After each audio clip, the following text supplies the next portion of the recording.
everyone. Thank you so much for joining us today for this SPS Alumni Relations webinar, America's Inflection Point, the role of companies and brands in addressing racial inequality. My name is Danielle Ohrenberger-Hopkins. I am the Assistant Director of Alumni Relations here at NYU SPS.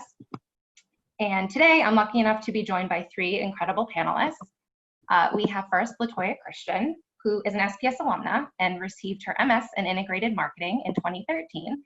She's also the Managing Partner Director at GroupM in New York, where she spearheads special projects and leads client management across retail, entertainment, advocacy, and CPG accounts.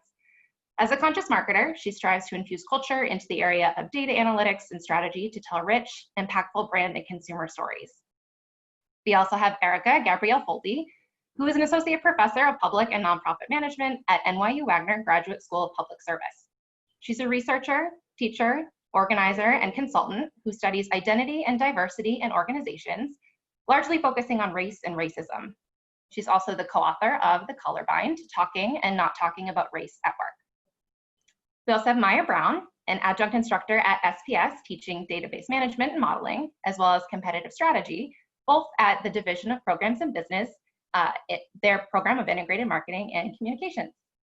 She's a brand champion, revenue enhancer, and transformative business leader who brings a competitive edge, unique value, and authoritative knowledge for the beauty industry on an international scale. As Chief Strategist for Maze Marketing Consulting, LLC, Maya leads the digital marketing strategy, brand positioning, social media, and consumer insights to drive long-term growth for clients in the apparel and beauty industries.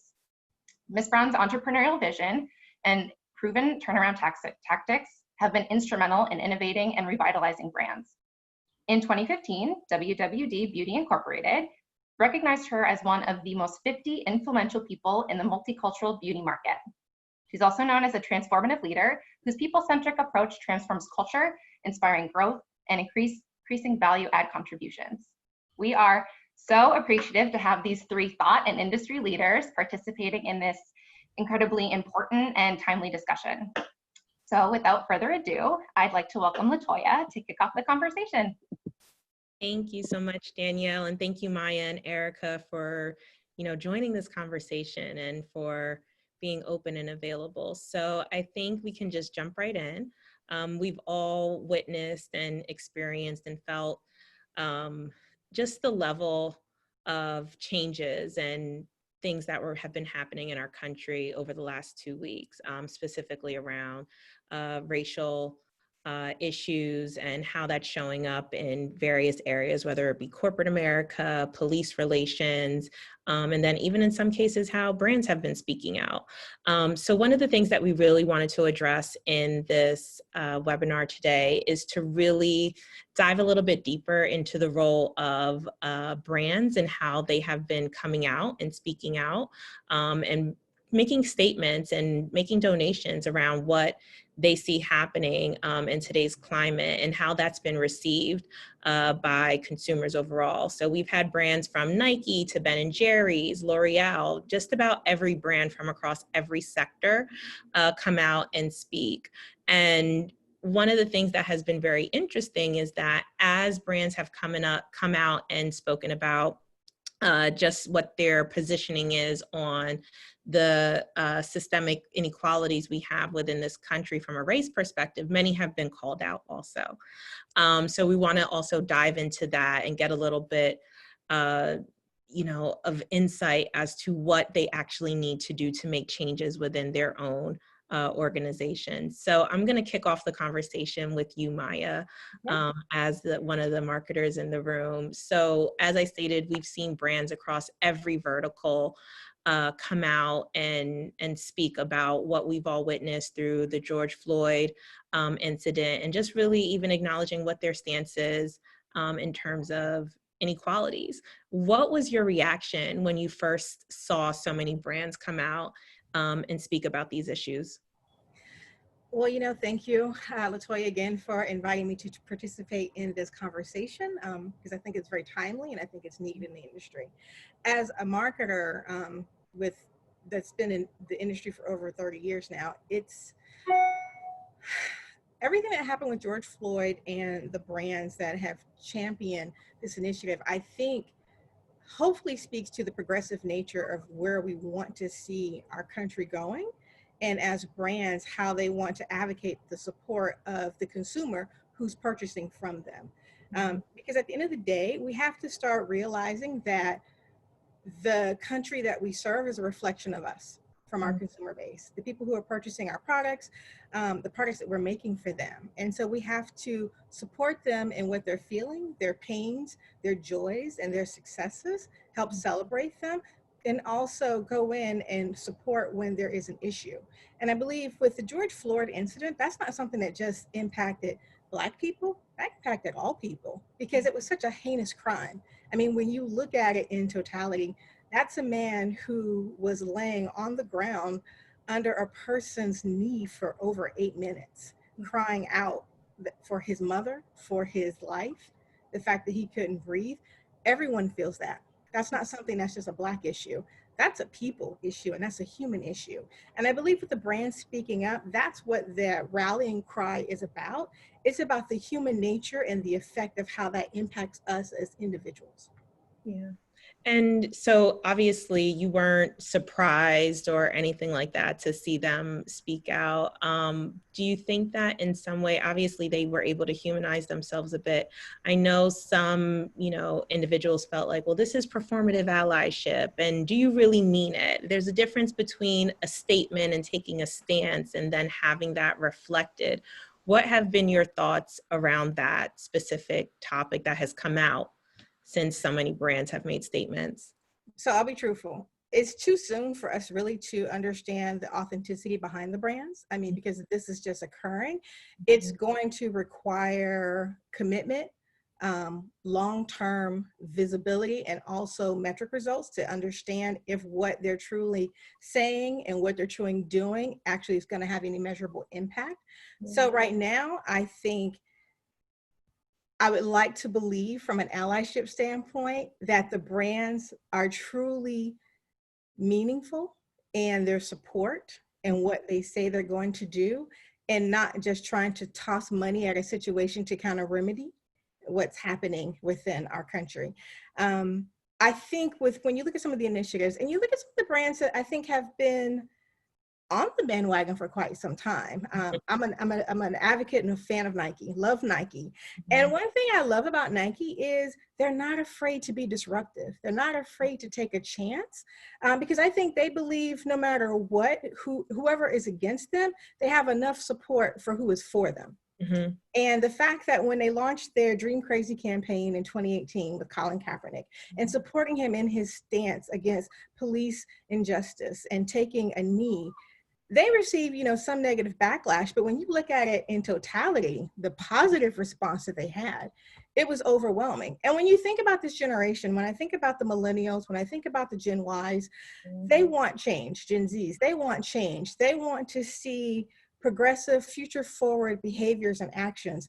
This generation is comprised of so many different individuals, from a business and a marketing standpoint of how we have to speak to them. We have to make sure that we are proper with our pronoun use. We have to make sure that we are reflecting their lifestyle choices, that we are not being offensive in anything that we put out in the marketplace. So from that standpoint, I believe it benefits us as the marketer and as the brand, because it forces us to educate ourselves. It forces us to expose ourselves to something that might not be within our comfort zone, but as a marketer, we're not always supposed to be comfortable. We're supposed to be the disruptors within the industry. We're the ones that are supposed to own and create the narrative. That is who we are. We are the storytellers. And so right now, hopefully with the brands and the allyship, this is a chance for them to really change the narrative. Because me personally, having been in the industry for 30 years, having gone through something similar to this in the 90s with Rodney King, with O.J. Simpson, things that have happened over the years, James Byrd, back in the late 90s, early 2000s, he was dragged in Texas. You know what? Enough is enough. Like, slavery ended in the 1800s. Why are we still talking about racial divide in 2020? Yeah. Let's move forward. Let's have a new conversation. Let's talk about how we can become one united America, push forward, own our business, create that capital power, and that economic leadership, that's a conversation we need to have. Yeah. Have a conversation around affluency and how we can continue to grow and elevate our country. Not about race. We should have satisfied the color divide a long time ago. Agreed. Very much so. I totally agree with everything you're saying. I think, Erica, this is a good segue into a lot of the work that you do, right? So from, everything Maya's echoing from a standpoint of, brands really saying, okay, I understand who my future consumer is. They're more diverse. They want to see me be progressive, but there's also that reality that while we're having these conversations and these statements and these posts and these donations are, being put out into the marketplace, right? And some are perceiving it as, is this real? Some are perceiving it like, yes, I'm glad they did it. There's also been a certain level of backlash, right? Because what we've also seen is even some of our beloved brands, the ones that have always been advocates and have always used their voice, they have now come under some level of scrutiny, depending on the brand of, well, what does your internal structure look like? Let me see your leadership team, right? So you're standing here for me in stance of the Black community, and against these heinous crimes that we continually see the Black community experience. But I don't see myself in your organizational ranks, and definitely not in your senior ranks. So Erica, I know your work really focuses on organizational structure and also the role of race within corporate America. So can you let us know some of your thoughts about how the brands that we're seeing coming out can really begin to tackle this and to get serious about making real changes within their organizations? Sure. And thank you very much for inviting me to be part of this. And it's super interesting for me to hear you guys talk from a marketing perspective, since it's really not my area of expertise at all. So I think before we talk about what can change, we have to talk about what's the problem. Yeah. And you think about the decades of, affirmative action, equal employment opportunity, and managing diversity and, implicit bias training. And none of it really seems to have moved the needle. So first of all, I think any attempts towards racial justice are going to come right smack into white privilege and white supremacy in organizations. And we just have to name that. White people get lots and lots of benefits from being white. And I think they're unlikely to give up those benefits.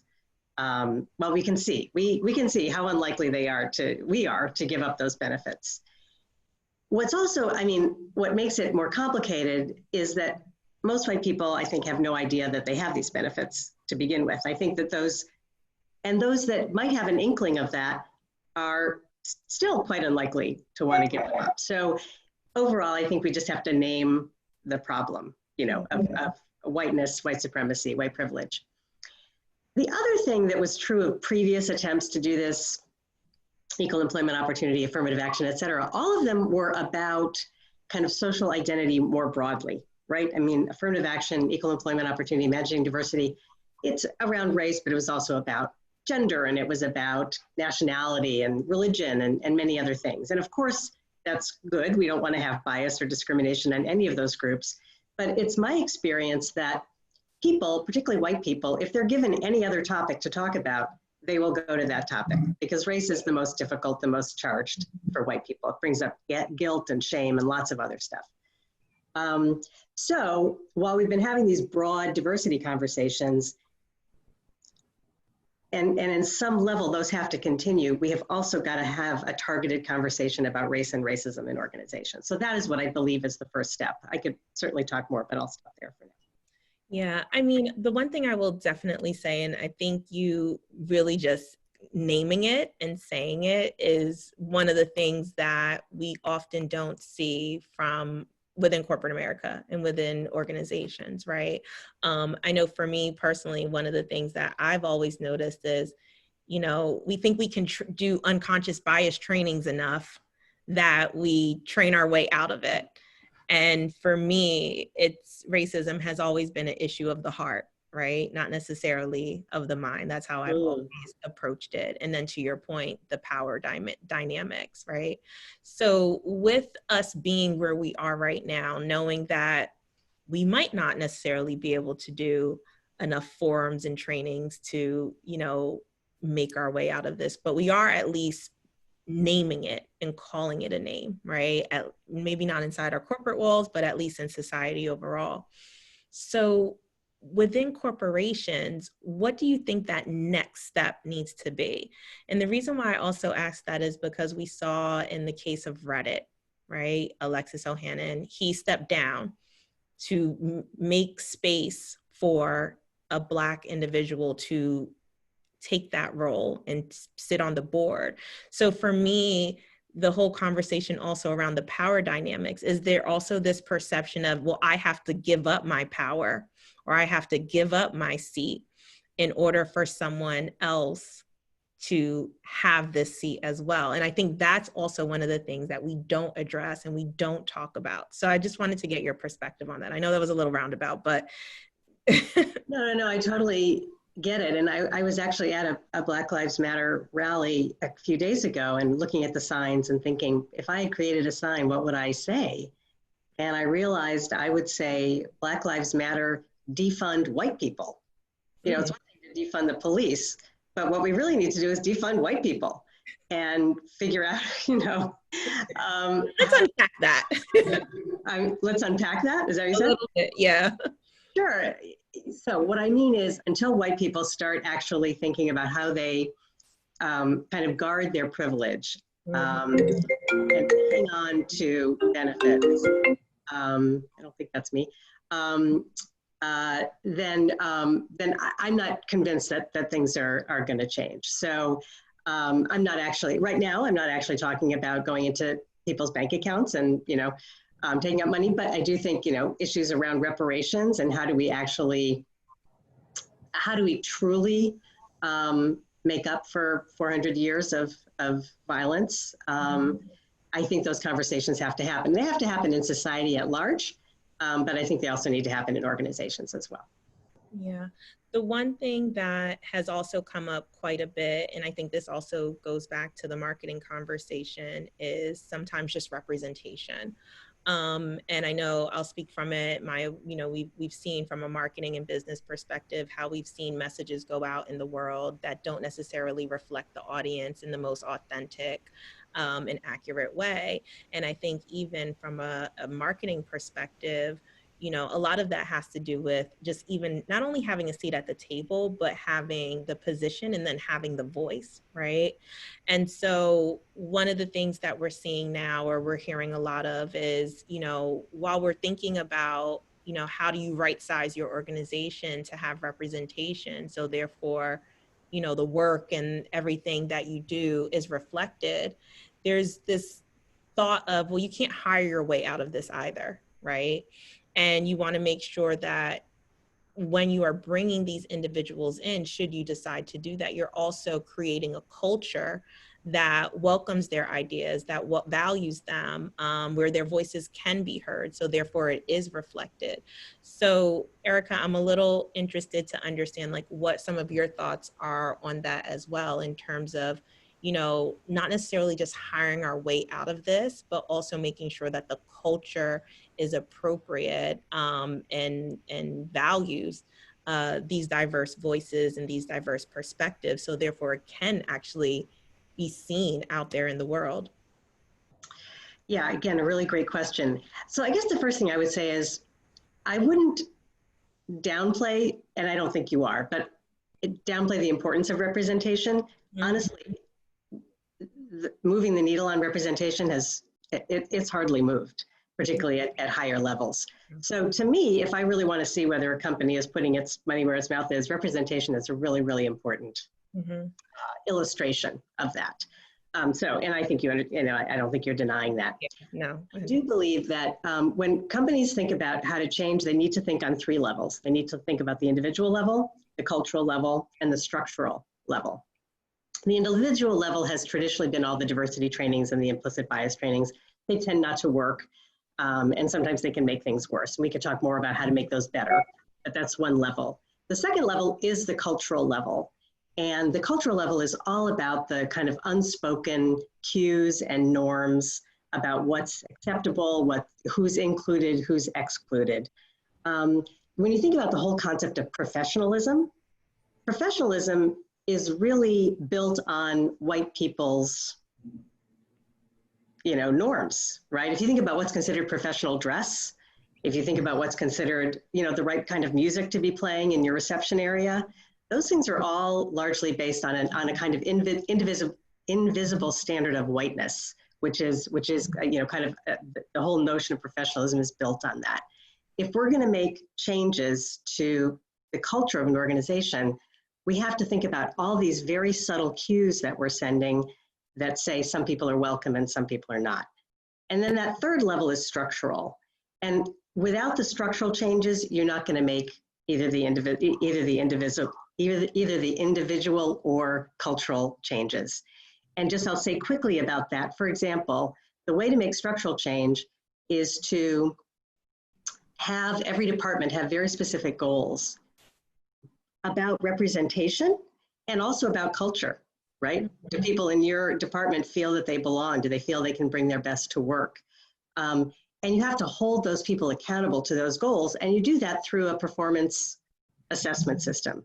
So if you have diversity goals, but they are not in every person's performance appraisal process, then you're sending the message that they don't really matter. So again, I think we need to work at the individual, cultural, and structural levels. Okay, so let's say in a perfect world, right, that we are able to make progress and we are able to institute a lot of those changes that you're speaking about, Erica, on the 3 levels. Maya, my question to you is, from a marketing perspective, right, or from a messaging perspective, do you feel that now that so many companies have come out and made a stance that, you know what, as a consumer, I'm not going to forget this. So I now need to know what you're doing in terms of really right-sizing some things within your organization? Or do you feel as though it just should innately show up by the way they're experiencing the brand? I think it's twofold. I think the company can continue to update the consumer about all of the efforts that they're doing. I think consumers want to continue to see that you are supporting the actions and the initiatives that I believe in and that I advocate for. So they can do that with any of their corporate communications, anything through their social media platforms, owning the narrative about what they're doing to make contributions and impact. And then also I think within their company environment, everyone is on the bandwagon of the number of diverse individuals that you have within your organization. And to go back to what Erica said, I think it's important to show the leadership that you have within your company, and that the consumers can see that the decision makers are a reflection of me. And so therefore they do have a lot more believability in that brand and what that brand is trying to do to support them from a customer loyalty standpoint. Yeah. And do you feel that obviously that has some merit to it in terms of growing brand perception and sentiment and all those coveted metrics that marketers, like to kind of benchmark themselves against from a marketing perspective, not necessarily from an organizational standpoint? I think it's all still 360 in all of the messaging and communications that you put out in the marketplace. So I think if the brands and the companies themselves with the leadership are transparent, that they communicate, that they're authentic in the messaging that they're putting out there, I think consumer loyalty and sentiment will continue to support and believe that that brand is really putting putting the actions behind the words. Yeah. Okay, that's great. So my question to Erica now is, how do business leaders stay committed to this? What does this look like for them, in the long haul? And the reason why I also ask that is because, this is not the first, we've all seen the reports by now about, more diverse teams put out better work in the environment, in the marketplace. And, Maya just spoke about, how that could lead to, just even better perceptions with your brands, and it builds a better culture, but yet we struggle to actually see it happen. So if you were speaking to a business leader right now that was really serious about implementing these changes, what would you say to them that would hopefully motivate them to keep them going with this for the long haul, and not necessarily something that is just a moment in time, and have them realize that this is a movement. This is something that needs to have long-term effort behind it. That is a great question. So first of all, I just want to reiterate your point that this work is that leaders have to understand that if they make this commitment, they are committing to years of difficult work. Mm-hmm. And not only that, the instant they start doing anything, they start conversations, they start changing the performance appraisal system, whatever, they're going to meet tremendous resistance. And the leaders have to be prepared to work through that. They have to know that the resistance is coming, and they have to not give up when it happens. And often the resistance comes from a variety of populations in the organization, right? For different reasons, usually, but a lot of populations get uncomfortable about this. So leaders have to understand, and they have to make clear to their people that this is a long-term effort. We may not be very good at it at the beginning because we're all learning about how to do this, but we're going to learn from our mistakes, and we're going to move forward, and we are going to make this happen, even with resistance. In terms of what leaders can say to their people to motivate them, I think there are two really important reasons, and I think both reasons have to be validated and expressed. One is, it's the right thing to do. We've got, 400 years, of racism and violence to make up for, so this is the right thing to do. And it's going to be helpful for our business. And when leaders make that second argument, they have to be very specific about how exactly, whether it's pharmaceuticals or athletic gear or filmmaking, whatever it is, why is this important, not just broadly to the world in general, but to our company and how we, and our particular strategy, and how we are trying to make ourselves into the world. I think if leaders can understand that both those rationales are really important, and if they can make people understand that it's a long road, and everybody's got to be part of it, and everyone's going to make mistakes, including me, the leader. Yeah. Maybe there's a chance for it to work. Okay. And then one of my last questions to both of you is, as we've been having these conversations over the last 2 weeks, I myself have been fully immersed in conversations from individuals from both a personal and professional perspective. And one of the things that has come up a few times is, I'm hoping this is different. I'm hoping this time it's different. I'm hoping that, COVID on top of, everyone literally watching this, horrific action and being, brought to light, to really understand what the Black community is going through, that this really resonates with people and they start to understand it. And I think one of the other things we're starting to talk a lot more about that I haven't heard before is education. Educate yourself, right? It's not necessarily for the Black community to sit down and hold your hand and teach you everything. Go educate yourself, right? And so those conversations have led a lot of people, even myself at times, to be very honest with you, to think or to feel like, I hope this time is different. I hope there's a shift coming. So I want your perspective on, just with your knowledge and experience in both of your respective fields, does this feel different? And if so, how? So Maya, I'll start with you with that question. Does this time feel different? And if so, tell us why or why not. So it's funny you asked that because we did discuss that briefly for the call. And for me personally, it feels similarly to what we went through in the 90s. However, the difference is the generational shift. And I say that from the perspective of, when I was in my 20s, we were the young generation. We were Generation X. We were the first generation really removed from civil rights. So now we've got 2 generations after my generation as Generation X. And Generation Y and Generation Z, they are much more socially diverse.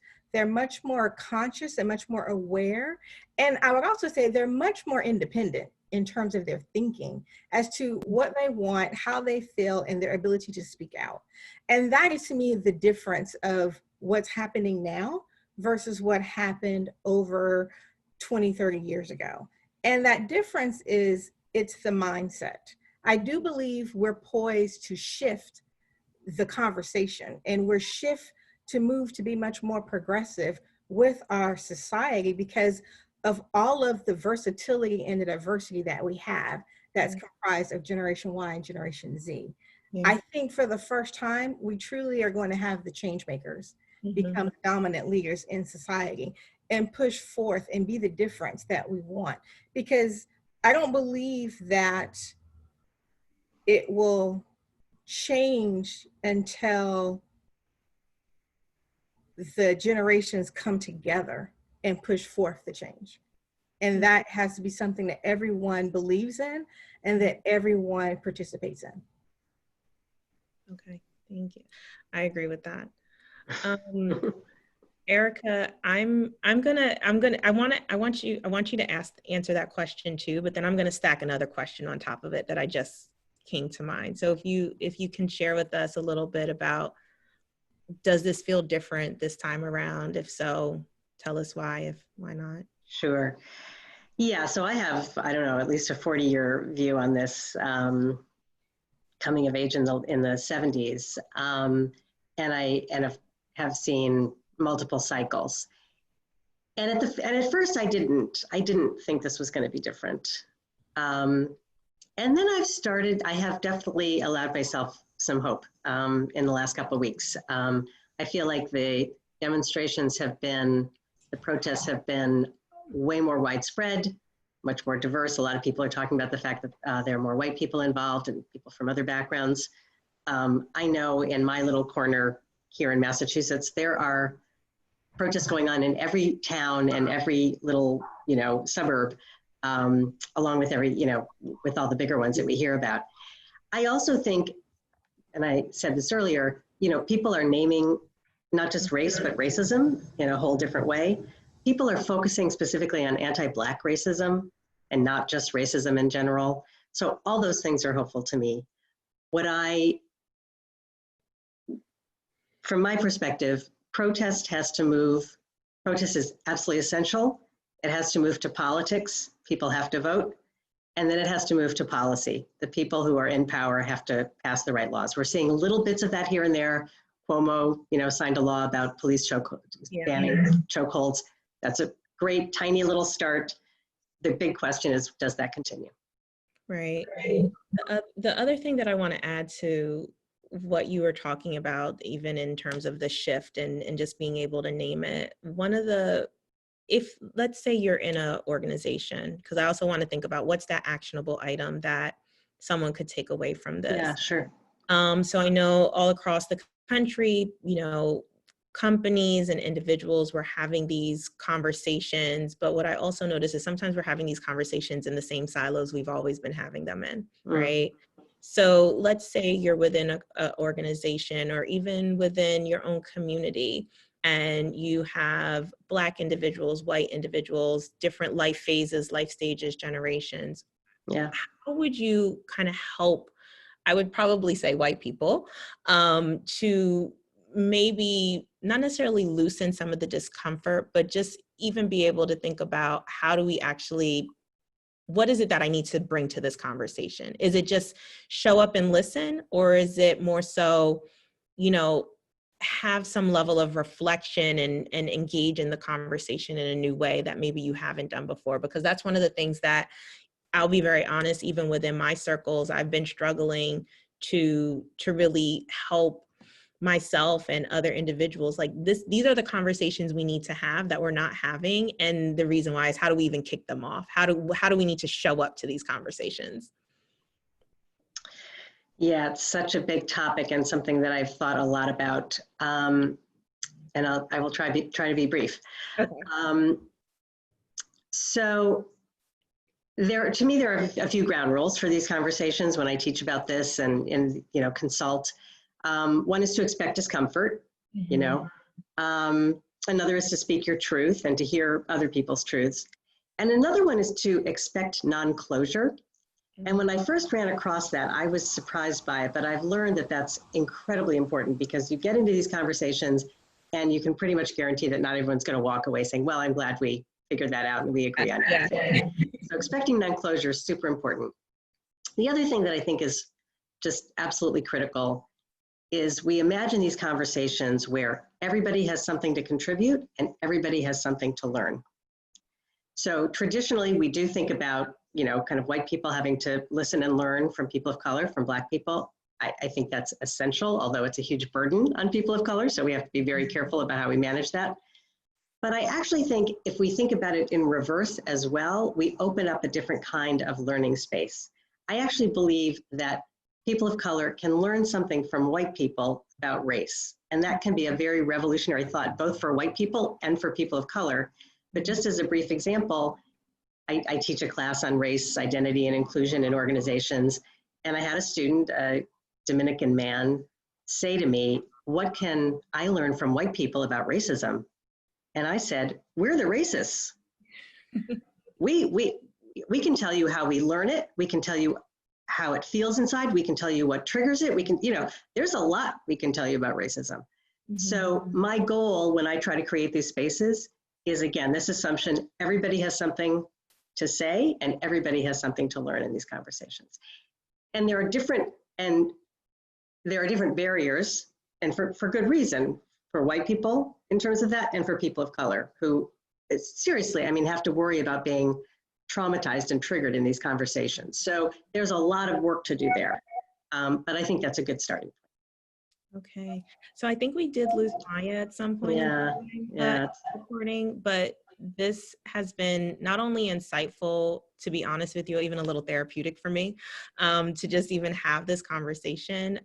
So thank you so much to both Maya and Erica for your time and your willingness to have this dialogue. I don't know if there's anything else you wanted to touch on, but I think we covered a lot, and I think there's definitely a lot to be gathered from what you shared with us thus far today. So thank you so much. Yes, thank you, LaToya, for inviting me. It's truly an honor, and it was therapeutic for me too. And we want to thank all three of our incredible speakers for allowing us to listen to such a robust and important and informative dialogue here. And we do want to thank all of you for tuning in and listening. We want to make sure that you're able to stay connected with us in the SPS Alumni Relations Office. So be sure to follow us on our 4 social media channels listed here. And even more importantly, we really urge you to join the Violet Network so you can connect and network with your fellow SPS and NYU alumni, as well as students and faculty. And we will also be allowing a dedicated discussion forum space, particularly for this conversation, so that you are able to engage and join that conversation. So one last time, I want to thank our speakers, and I want to thank you all for joining us. Thank you. Thank you so much.